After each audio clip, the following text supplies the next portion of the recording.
정치가는 국민을 위해서 일하게 되어 있습니다. 국민의 행복을 위해 일합니다. 기업가는 기업을 통해서 가난에서 많은 사람이 벗어날 수 있도록 도와주는 목적입니다. 교육자는 제자를 키워서 모든 국민들이 성장하고 행복하게 살 수 있도록 도와주는 겁니다. 의사는 환자들의 건강을 도와서 행복하게 살도록 하는 겁니다. 목적은 똑같죠. 그 목적이 하나님의 나라입니다. 예수님은 우리에게 다른 거 원하는 게 아닙니다. 내가 다른 사람들과 똑같은 일을 하는 것 같아도 내가 너희들에게 부탁하는 일은 그 사람들의 행복과 인간답게 살 수 있도록 도와주는 거다 말이죠. 똑같습니다. 그러니까 내 생활에도 변화가 왔습니다. 전에는 돈 때문에 일했는데 이제는 내가 돈을 좀 쓰더라도 내가 비용을 좀 내더라도 가서 내가 그 일을 해줘야겠다. 그래야 그 사람들이 행복해지니까요. 그래서 우리가 일의 목적이 똑같습니다. 그럼 이제 결과가 어떻게 됩니까? 내가 행복해집니다. 돈 때문에 일할 때는 피곤하고 힘들고 고통스러움을 느꼈는데 일을 사랑할 때는 행복을 느낍니다. 감사하는 마음을 가집니다. 주면서 살게 될 때는 나도 세상에 왔던 보람이 있구나 말이죠. 내가 다른 사람에게 행복하게 만들어줄 수가 있구나. 그것이 하나님의 나라가 이루어지는 겁니다. 우리는 자꾸 예수님께서 나더러 주여 주여 하지 말아라 말이죠. 더 자꾸 주여 주여 하지 말아라.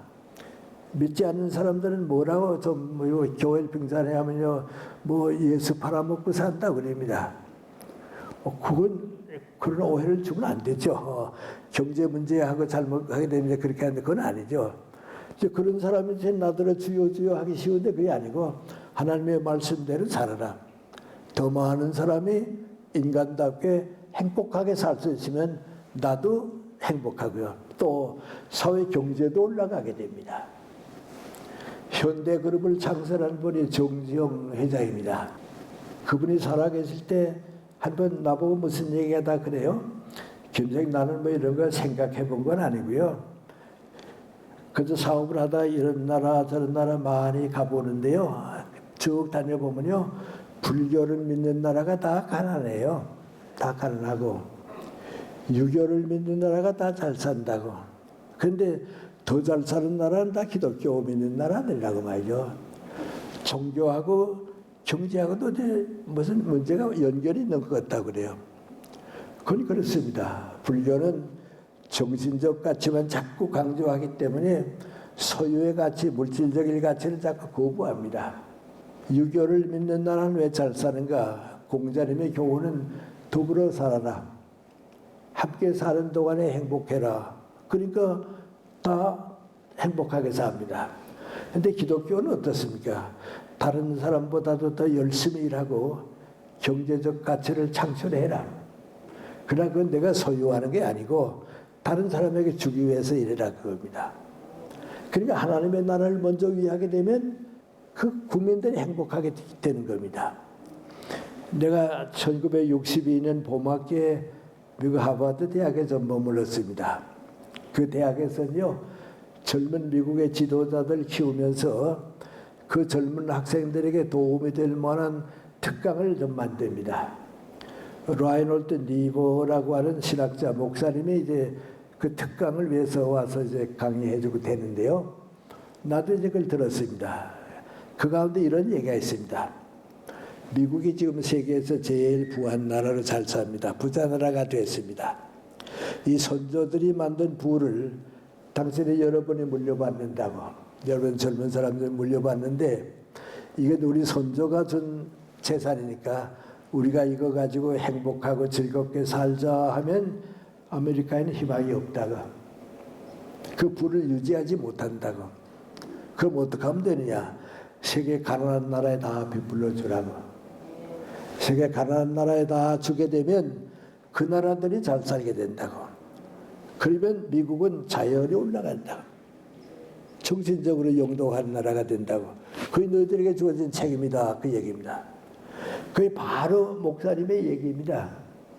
기독교 얘기입니다. 그러니까 개인이나 경제 문제나 예수님의 말씀은 곧 보다 더 좋은 길이 없잖아요. 이제 그걸 깨닫게 해주는 것이 우리 교회고요. 그걸 깨달아서 실천하게 살아가려 하는 것이 그렇습니다. 이제 저 같은 경우는 조금씩 변하게 되고 그렇습니다. 재작년엔 제가 좀 교수들로서는 받기 어려운 상을 좀 받았습니다. 두 곳에서는 상금이 좀 들어왔는데요. 내가 아마 한 4, 5년 동안 벌어야 될 돈이 한꺼번에 공짜로 들어왔습니다. 내가 번 돈이면 내가 쓰고 가질 수 있겠는데요. 이건 내가 번 돈은 아닙니다. 사회가 맡겨준 겁니다.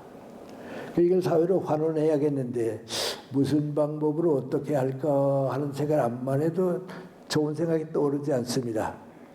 그래서 어디 기증을 할까 하다가요. 내 사랑하는 제자들에게 당신네들 다 대학 정년되고 시간의 여유가 좀 있으니까 이 돈을 좀 나 대신 맡아서 좀 써줬으면 좋겠다고 맡겼습니다. 맡기고 나니까요. 그렇게 홀가분하고 좋아요. 인생의 길을 멀리 가려고 하면요. 짐이 많으면 무거워서 먼 길을 못 갑니다. 등산을 높이 하는 사람은요. 꼭 필요한 것만 가지고 가게 되어 있습니다. 소유는 하나님의 축복을 받을 수 있으니까 사회를 위해서 이웃을 위해서 노력하면 그건 자연히 주어지는 것이다. 예수님의 말씀이 훨씬 높죠. 그보다 더 좋은 방법이 있겠는가? 그건 별로 없습니다. 그래서 진리를 받아들이고 하나님의 나라가 이루어지는 겁니다. 그리고 한 가지만 더 시간이 허락되면 말씀드리고 싶은데요. 우리 크리스천이라고 하는 것은요. 내가 이 세상에 사는 동안에 다른 어떤 사람들보다도 보람있게 신앙인답게 알차게 살아야 합니다. 한 15년 전이라고 생각합니다. 내 친구인 안병 선생하고요. 그때 김태일 선생 크리스찬 아니었으니까요. 김태일 선생 이제 셋이 만났습니다. 우리 다 동갑입니다. 그리고 같은 이제 철학과 교수고 같은 분야에서 일하고 50년 동안 친구로 일했습니다. 그 정말 고마운 친구들인데요. 우리 셋이 앉아서 무슨 얘기를 하다가 80이 넘도록 쭉 살아왔는데 계란에는 노른자가 있어서 병아리도 까나오고 계란구슬을 합니다. 인생에도 그 계란에 노른자에 해당하는 것만큼 알차고 보람있는 나이가 행복한 나이가 있었을 텐데 그게 몇 살쯤이었을까 그런 얘기가 나왔습니다. 처음에는 아마 50부터쯤 시작하지 않았을까 그랬습니다. 그런데 선진국가는 거의 가능한데 우리는 후진국가이기 때문에 50대에는 일은 많이 안다고 열심히 일하지만은 인간적으로 철이 덜 들었다고. 적어도 사람이 철든다 하는 건 내가 나를 믿을 수 있는 나이가 돼야 합니다. 그래야 존경도 받고요. 지도자도 되고요. 또 사회인으로서 책임도 감당할 수 있습니다. 그런데 우리는 50대니까 안 된다. 공자님 말씀대로 60은 돼야 된다 말. 그럼 60부터 언제까지가 제일 행복하고 좋은 나이였던가? 성장하는 동안이다. 몇 살까지 성장할 수 있었을까? 쭉 살아보니까 60에서 시작해가지고 75세까지는 학문적으로나 모든 점으로 인격도 잘하고 성장하더라 말이죠. 사회에 대한 책임도 지고 말이죠. 그래서 60에서 75세까지가 제일 계란의 노른자와 같이 행복한 나이가 되고 그 성장한 것을 얼마나 연장하느냐. 도로 내려버리고 뭐 하면 이걸로 끝나니까 얼마나 더 연장하느냐. 잘 노력하게 되면 80 후반까지는 가더라. 90까지는 갈 수 있겠다 말이죠. 그래서 인생에서 제일 보람 있는 나이는 60에서 75세까지 성장하고 그걸 90까지 연장하고 사회봉사하는 거. 그게 아마 제일 보람 있는 나이다 말이죠. 그 인생이 제일 귀하다. 그 나이입니다. 이전 60대 했다고 해서 난 늙었다고 하는 사람은 없습니다. 내가 연세대학교 처음 갔을 때는 우리 선배 교수들이 뭐 회갑도 됐거든요. 그리고 또 정년도 되고 그러면요. 나도 그렇게 생각했어요. 사람이 얼마나 오래 살면 회갑이 다 되나 그랬습니다. 근데 지금은 내가 훨씬 나이 더 많아졌습니다. 근데 내가 날 가만 생각해 보면요, 언제부터 내가 늙었나 생각하면 80이 전까지는 난 늙는다고 생각 안 했습니다. 그저 열심히 산 거죠. 80이 넘으면서 이제 좀 늙는가 보다, 좀 쉴까 보다 했는데요. 일을 멈추고 나니까 더 힘들어요. 일하는 것만 못해요. 다시 시작하니까 지금까지 이제 온 겁니다. 우리 김태길 교수님은 89세에 돌아가셨는데요. 돌아가시기 한 7, 8개월 전에도 쭉 일했어요. 그리고 마지막엔 당신이 물려받은 재산이 좀 있었는데요. 문화사업으로 다 내놓고요. 안병옥 선생은 마지막 텔레비전에 나온 거에 92세 때 병주인데요. 그때도 나라 걱정해요. 그러니까 90까지는 누구나 다 가게 돼 있는 걸로 알아요. 이 인생이 아주 소중한데 말이죠. 이제 세상 사람들은 그 인생을 다시 찾으려고 노력을 하는데 우리 크리스찬들은 그 책임 잘 안 집니다. 이제 뭐 난 늙었으니까 뭐 이제 할 수 없지 그런데요. 그건 아닙니다. 적어도 크리스찬이 됐으면요. 일본 사람들이 생각하는 것만큼은 생각해야 합니다. 일본 사람들이 한 50년 전에 사회 문제가 되는데요. 60이 되니까요. 아들, 딸들은 독립해 나가고 말이죠. 남자들도 다 직장에서 풀려나오니까 사회인으로 다시 태어납니다. 이때 60대쯤에서 다시 일을 태어나는 사람은 90까지 보람있게 살고요. 나는 이제 늙었으니까 끝났다 하면 그걸로 끝나고 맙니다. 그 사람들은 60이 제2의 인생의 출발이라고 그랬습니다. 60부터 다시 시작하자 말이죠. 그 사람들이 얘기한 대답은 셋인데요. 절대로 노는 사람은 되지 말자.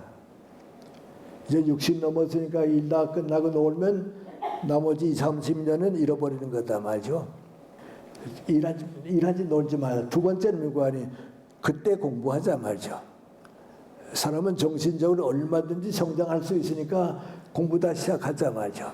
그리고 적어도 대학 나온 사람쯤 되게 되면 사회를 위해서 무슨 봉사활동이나 취미활동 하자. 절대로 노는 건 아니다 그겁니다. 끝까지 일해야 돼요. 그런데 그 일이 무엇인가? 하나님의 나라를 위해서 사회에 참여할 줄 알아야 합니다. 그거 놓치게 되면요. 우리가 세상 사람보다 뭐 모범 보여주는 거 없잖아요. 그래. 그 조금이라도 더 배우고. 저는 그저 밖에 나가면 그럽니다. 60이 넘으면 그 다음에는 내가 날 키워야 합니다. 콩나물에 물을 주는 것 같이 내가 날 키워서 새로운 걸 배우고 사회에 참여할 줄 알고 내 인격을 키우고 자꾸 키워서 가야 합니다. 그런데 어떤 사람들은요, 이제 늙었으니까 뭐 내가 사회에 무슨 도움을 줄 수 있을까 그런 얘기 하는데요. 저는 그렇게 생각 안 합니다. 나이 드니까요, 해야 할 일이 너무 많은 것 같아요. 너무 많은 것 같아요. 저는 이제 대중교통을 좀 많이 이용하니까 버스를 많이 탑니다. 택시도 타고 그런데요. 버스 탈 때나 택시 타게 되면 꼭 기사님 보고서 인사하고요. 내릴 때까지 또 내내 또 정중하게 인사합니다. 그 아무것도 아닌 것 같죠? 그렇지만은 교통부 장관은 우리를 행복하게 할 수 없어도요. 그분들은 우리에게 행복을 줄 수 있어요. 그래서 우리 크리스찬의 위치에서 보면요. 교통부 장관이 훌륭한 게 아니고요. 버스 기사가 되든지 택시 운전을 하든지 그 사람들에게 행복을 나눠주는 사람이 크리스찬이에요. 그 사람들은 대부분 생각할 때 내 직업은 좀 존경스러운 직업이 못 된다 그렇게 생각합니다. 근데 그분들의 직업이 내가 하는 거하고 꼭 같아요. 그분들이 나를 행복하게 해주었으면 나도 그분들에게 행복하게 해줘야죠. 그렇게 살고 보면요. 아, 이거 나이 들두세, 크리스찬이 되두세 사회 모범을 보여줘야 할 일이 너무 많구나 말이죠. 너무 많구나. 내가 대학 다닐 때 아르바이트를 고학을 좀 했는데요. 좀 특수한 기관의 식당에서 웨이터를 좀 하게 됐습니다. 근데 기관 밑에 있는 식당이기 때문에요. 지성인들이 많이 옵니다. 그래서 내가 이제 음식을 날라주고 하면서 가만 보면요. 교양이 있고요. 인격을 갖춘 사람들은 나를 소중히 여겨줍니다. 교양도 없고 인격도 갖추지 못한 사람은 날 얕봅니다. 그때 내가 배운 거 민구하니 이 다음에 내가 존경을 받기 위해서는 다른 사람을 먼저 존경해야 했단 말이에요. 그거 얼마나 소중한 교훈입니까? 우리 다 그렇게 살면요, 세상에 행복해져요.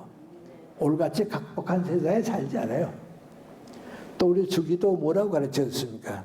우리한테 실수한 사람들이 있으면 우리가 용서하겠습니다. 그 대신 우리 죄를 하나님께서 용서해 주셔야겠습니다. 그래서 사랑에 있고 평화로운 행복한 하나님의 나라가 이루어지는 거예요. 그래서 결론 비슷이 말씀을 드리겠습니다.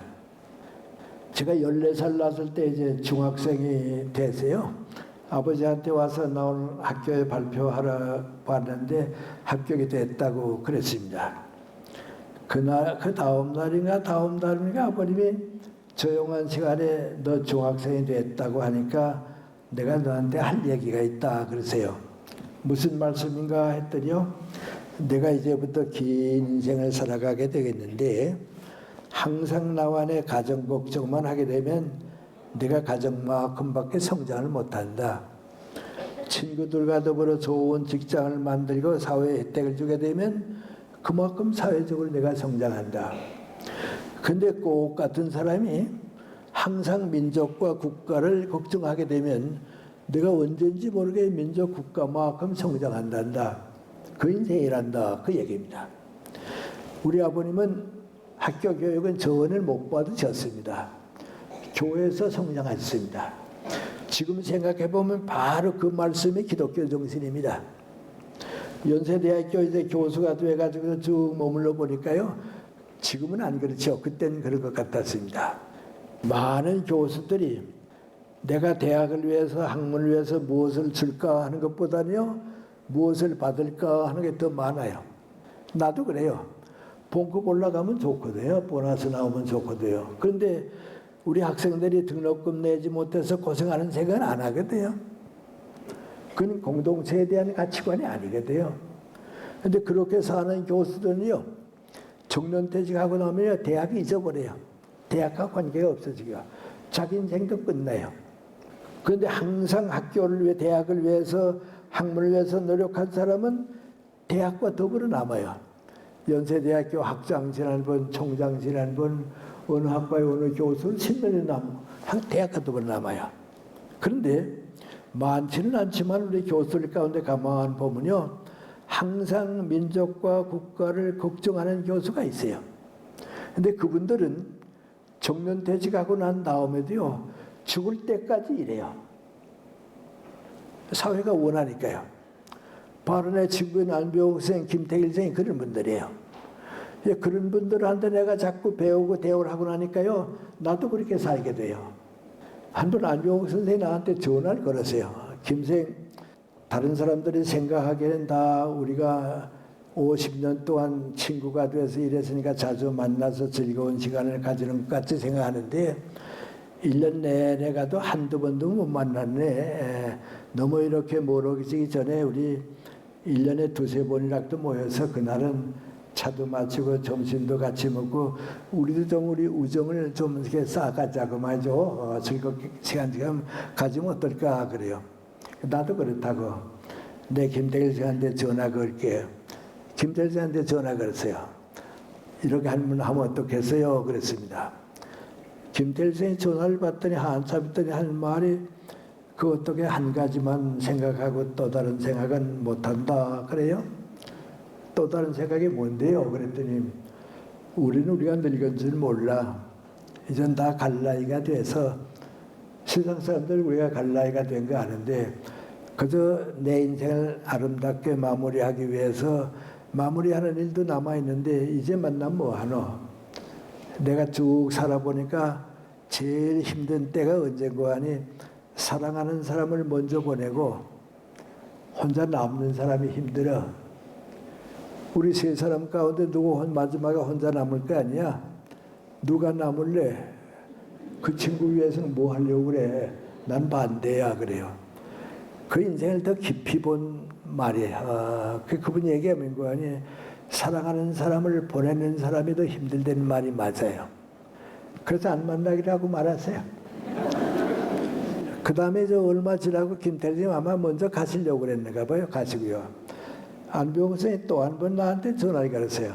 김 선생, 나 요새 그저 이런 생각 저런 생각 많이 하는데 잘못하게 되면 우리 둘이도 이렇게 하고 싶은 얘기 다 못하고 떠나게 될 것 같아서 전화 걸어서 그래요.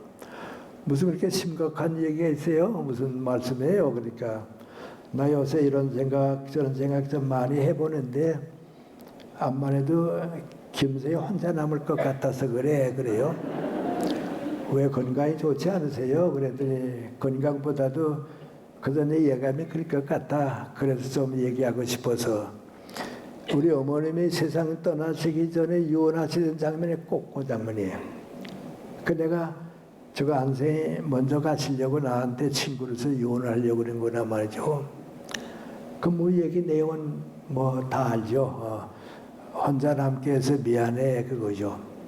그 다음에는 혼자 남더라도 너무 힘들어하지 마세요. 그러면 다 세상의 일인데 어떡하겠냐고. 마지막에 문구안이 김선생은 우리보다 정신력이 강하니까 우리가 남겨놓고 가는 좀 다 마무리해 주세요. 그 부탁이죠. 안병 선생님 또 가셨어요. 안 선생님 병중에 계실 때요. 내가 충청북도 영동에 강연을 갔어요. 강연을 다 끝내고 옆에 대기실에 이제 앉아서 좁은 방이니까 이제 눈을 감고 이렇게 쉬고 있는데 누가 놓고 난대요. 그래서 들어오세요. 그랬더니 아마 지방유지겠죠. 70대 후반쯤 된 분이 들어오시면서 선생님 피곤하실 텐데요. 제가 한 5분만 인사드리고 가겠습니다. 그래요. 앉으시라고 그랬습니다. 첫 마디가 민구하니 안병옥 선생님 건강은 어떠신가요? 그래요. 요새 병중에 계셔서 이제 대활동은 못 하신다고 워낙 고령이시니까 그러시겠죠. 그래도 오늘 선생님 우리 고장까지 오셔서요. 좋은 말씀 해주셨는데 다 말씀을 듣고서 가다가 생각을 해보니까 내가 오늘 고맙다는 인사를 못 드리면 다시 이런 기회가 오지 못할 테니까 감사하다는 인사를 드려야겠다. 그래서 제가 들렸습니다. 한 5분 인사드리고 가고 싶어 들렸습니다. 그리고 얘기 가운데 하나가 민구하니 우리들이 60년대, 70년대 살 때는 정말 힘들었습니다. 그런데 두 분 선생님이 책도 써주시고 방송도 해주시고 강연도 해주시고 두 분 선생님 말씀을 가지고 우리가 그 어려운 시기를 넘겼습니다. 그래서 저는요. 하나님께서 우리가 너무 불쌍하고 가엾으니까 두 분 선생님을 보내주셨구나. 그런 감사한 마음을 가지고 살았습니다. 경훈 선생님 인사드리고 싶어서 왔는데 정말 우리 위해 수고 많이 해주셨고 마지막 얘기가 민구하니 안병옥 선생님 뵙게 되면요. 꼭 감사하다는 말씀 좀 전해주세요. 그렇게 하세요. 근데 지금 나는 지방에 강연 같은 거 많이 가면요. 안병옥 선생, 김태길 선생한테 고맙다고 한 얘기 못한 사람들이 다 나한테 와서 고맙다 그래요. 그 제가 느끼는 것은요. 내가 나를 위해서 하늘은 남는 게 없어요. 그건 남지 않아요. 더불어 산 건 행복해요.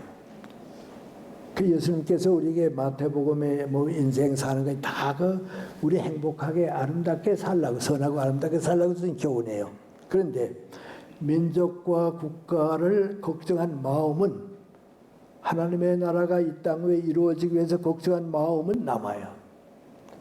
그 우리 신앙인들이 그 민구하니 우리의 기도로서 남죠. 그건 세상은 모르지만 우리 기도로서 남죠. 그거 남기는 것이 우리 크리스찬이에요. 그런 사람과 예수님께서 함께 하시고요. 그런 사람들은 내가 보기에는 90까지는 나는 늙었다고 생각할 필요 없는 것 같아요. 우리 신앙인들은 좀 더 정신력이 강한 거 아니에요? 우리는 좀 더 그보다 극복할 수 있어야죠. 그래서 우리가 신앙인은 특별한 사람은 아닙니다. 누구나 똑같이 그래서 성실하게 교회 안이나 밖에서 인간답게 사는 건데요. 예수님께서 우리와 함께 하시면서 항상 우리를 사랑하고 도와주십니다. 그 사랑을 우리는 예수님한테서 받아서 다른 사람들한테 나누어 주는 겁니다. 그 나누어 줄 일이 너무 많으니까요. 이제 나이 들었으니까 할 수 없다는 건 없습니다. 내가 이 세상에서 부르심을 받을 때까지 예수님의 사랑을 우리 많은 사람들에게 나누어 주다가 가는 것. 그것이 우리 크리스천들의 생활일 것입니다. 우리 좀 더 나이 드시기 전에요. 한 번 더 새로운 신앙생활을 출발해 주시면 좋겠습니다. 고맙습니다. 네.